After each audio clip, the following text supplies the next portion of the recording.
حضرت آیت اللہ جوادی عاملی تقسیم کر رہے ہیں عبد عبادت اور عبد اطاعت میں. عبداللہ نام بھی صحیح ہے، عبد الرسول نام بھی صحیح ہے، عبد العلی نام بھی صحیح ہے، عبد الحسین نام بھی صحیح ہے. ابھی تو آپ کہہ رہے تھے کہ عبد محض ہونا چاہیے، صرف اللہ کا بندہ ہونا چاہیے، تو یہ عبد الرسول کیسے ٹھیک ہے؟ کتنا بڑا نام ہے ہمارے یہاں، علامہ عبد الحسین امینی، چھوٹا نام ہے. صاحب الغدیر، عبد العلی علوی ملتان کے ایک بزرگ عالم دین تھے، علامہ سابقی صاحب کے والد، چھوٹا نام ہے.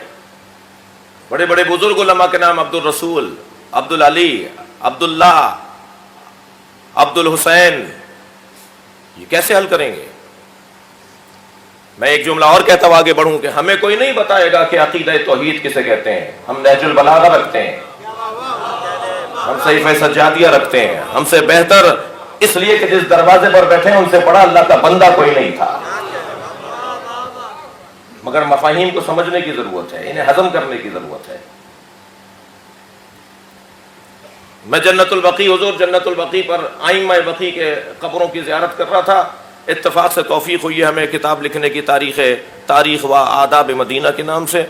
تو وہ زیارت نامے بھی اس میں ہم نے لکھے ہیں، اور تاریخ مدینہ بھی اس میں. بہت بڑی کتاب تو نہیں ہے، 100-150 صفحوں کا ایک کتاب ہے، اور کثیر الاشاعت ہے کیونکہ وہ حاجیوں کو کام آتی ہے. تو وہ اپنی ہی ترتیب دیے ہوئے مسودے کو میں پڑھ رہا تھا، تو ایک متوع نے آ کے وہ کھینچ لیا، مجھ سے چھینا، اور جو بے ادبی وہ کر سکتے تھے انہوں نے کی. میں نے کہا جی کیا مسئلہ ہے؟ کہا جی اس میں شرک بھرا ہوا ہے، کفر بھرا ہوا ہے. وہ کتابیں وہ چھین رہے تھے، وہی کتابیں پاکستانی زائرین سے. میں نے کہا جی کیا شرک بھرا ہوا ہے، کیا کفر بھرا ہوا ہے اس میں؟ کہنے لگے دیکھو پہلے ہی صفحے پہ لکھا ہوا ہے. وہی کھولا اس نے جو ائمہ بقیع کی زیارت نامہ ہے، اس کے اندر اس میں لکھا ہے انا عبدکم وابن عبادکم. صلوات پڑھے گا محمد علیہ، کہ جب زائر قبر معصوم پر پہنچتا ہے تو ایک مرتبہ وہ یہ اظہار کرتا ہے سلام کرنے سے پہلے، میں آپ کا عبد ہوں اور آپ کے عباد، آپ کے بندوں کی اولاد ہوں، میرے ماں باپ بھی آپ کے بندے تھے. کہنے لگے دیکھو عبداللہ ہونا چاہیے، اللہ کا بندہ ہونا چاہیے. ان لوگوں نے اپنے معصومین سے بندگی شروع کر دی ہے. میں نے کہا جی بلال حبشی کس کے عبد تھے؟ جان کس کے عبد تھے؟ تاریخ اسلام میں کتنے عبد ہیں کہ جو اصحاب کے عبد تھے؟ تاریخ فقہی کتابوں میں عبد و اما کی بحث ہے، کنیز اور غلام کی بحث ہے. باقاعدہ عبد کیسے لیا جائے گا، کیسے بیچا جائے گا، کیسے خریدا جائے گا، کیسے رکھا جائے گا، عبد کی کتنی قسمیں، یہ سب نبی کی حدیثیں ہیں یا نہیں؟ کہنے لگے انہوں نے تو ان کو خریدا تھا، تمہارا ان سے کیا تعلق ہے؟ میں نے کہا ہم بیچنے کے لیے آئے ہیں.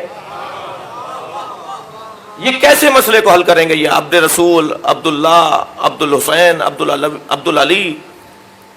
حضرت علامہ جوادی عاملی فرماتے ہیں کہ عبد عبادت صرف اللہ کا ہے، اور عبد اطاعت اللہ، رسول اور اولی الامر کے لیے. وہاں بھی تو حکم یہی ہے نا کہ ان کے آگے خاموش ہو جاؤ، ان کے آگے جو یہ کہہ رہے ہیں وہ مانو. تو یہاں عبدیت اطاعت کے معنی میں ہے، یہاں عبدیت بندگی کے معنی میں نہیں ہے. مگر میں کیا کروں کہ ہمارا ماحول اتنا کچا ہے